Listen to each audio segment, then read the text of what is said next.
¿Alguna vez has leído una historia y luego has encontrado una versión diferente que te ha hecho ver todo de una nueva manera? Eso es exactamente lo que ocurre con el primer libro de Crónicas. Si acabas de leer los libros de Reyes, podrías pensar que Crónicas es solo una repetición. Pero no es así. Mientras que Samuel y Reyes narran la historia de Israel con un tono a veces trágico, Crónicas tiene un propósito lleno de esperanza: recordar al pueblo su verdadera identidad después de haberlo perdido casi todo en el exilio. Este libro fue escrito para una nueva generación que había regresado del exilio babilónico. Imagina su situación. Estaban de vuelta en su tierra, pero el reino era una sombra de lo que fue. Necesitaban recordar quiénes eran y cuál era su propósito. El autor, conocido como el cronista, no solo repite la historia, sino que la reinterpreta. Nos muestra que el plan de Dios con el rey David y su linaje no terminó con la destrucción de Jerusalén. Al contrario, la historia de esperanza apenas comenzaba. El libro empieza con 9 capítulos de genealogías, desde Adán hasta los descendientes de David. Sé lo que estás pensando, largas listas de nombres. Pero detente un momento. Para un pueblo que había perdido su identidad, estas listas eran un ancla. Eran la prueba tangible de que Dios no los había olvidado y que seguían siendo su pueblo escogido. Las genealogías conectaban su presente incierto con un pasado glorioso, demostrando la fidelidad ininterrumpida de Dios. Se enfocan especialmente en las tribus de Judá, de donde viene la realeza, Leví, los sacerdotes, y Benjamín, la tribu que se mantuvo fiel al linaje de David. Estas listas no son un simple registro, son un mapa de la promesa.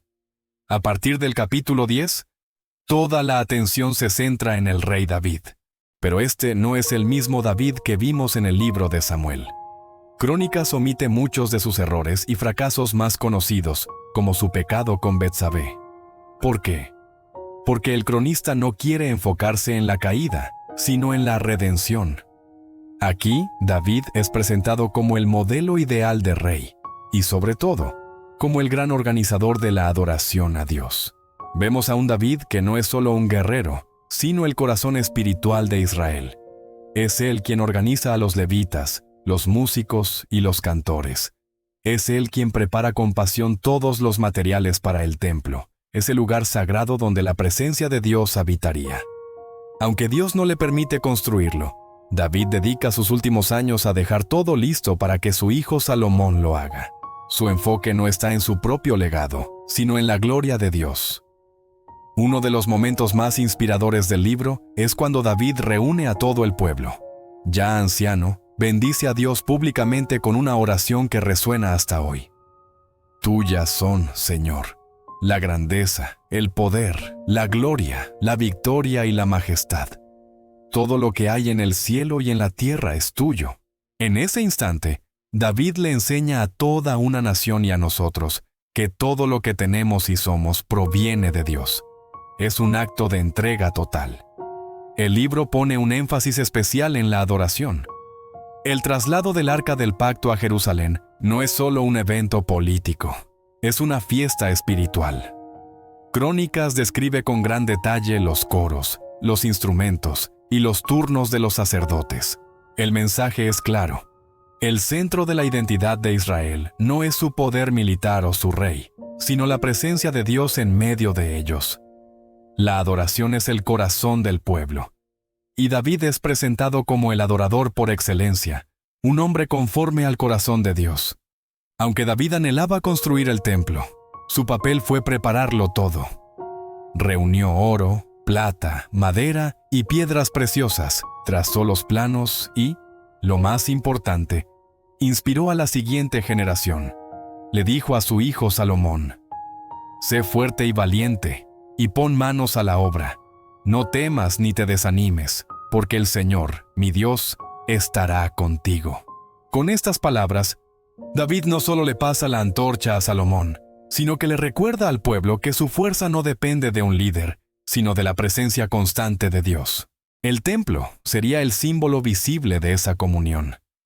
Entonces, ¿cuál es el mensaje central del primer libro de Crónicas? es un mensaje de fidelidad y esperanza. Nos dice que, a pesar de los fracasos y el exilio, el pacto de Dios con David sigue en pie. Dios no ha abandonado a su pueblo. El cronista quería inspirar a esa nueva generación a reconstruir no solo los muros del templo, sino su vida de adoración. Los invita a no quedarse estancados en la culpa del pasado, sino a mirar hacia el futuro con fe renovada. Y aquí es donde la historia se vuelve aún más increíble. Todo este énfasis en el linaje de David y en el templo apunta directamente a Jesús. Él es el verdadero hijo de David, el rey que cumple la promesa de un reino eterno. Y es también el verdadero templo, el lugar donde la presencia de Dios habita de forma plena y perfecta. En Cristo, la esperanza del cronista alcanza su cumplimiento definitivo. Ya no se trata de un edificio de piedra, sino de una relación viva y eterna entre Dios y su pueblo. El primer libro de Crónicas concluye con la muerte de David y la coronación de su hijo Salomón, dejándonos listos para la siguiente etapa. El segundo libro de Crónicas continuará la historia, narrando la construcción del templo, el reinado de Salomón y el destino de los reyes de Judá hasta el siguiente exilio. Si el primer libro celebra el ideal del reinado de David, el segundo nos mostrará cómo ese legado fue puesto a prueba a lo largo del tiempo, recordándonos que solo la fidelidad de Dios permanece. En resumen, el primer libro de Crónicas nos enseña una lección poderosa. Incluso después del fracaso más grande, Dios es un Dios de restauración. La historia de su pueblo no termina en el desastre, sino que renace a través de la adoración y la confianza.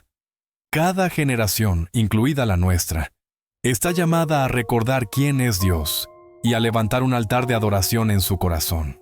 El legado de David nos señala algo mucho más grande, a Jesucristo, el Rey eterno que nos restaura, nos redime y reina para siempre. Gracias por acompañarme en este viaje a través de la palabra de Dios. Si este video te ha inspirado, no olvides darle me gusta, compartirlo y suscribirte para no perderte nuestros próximos estudios. Nos vemos en el próximo video.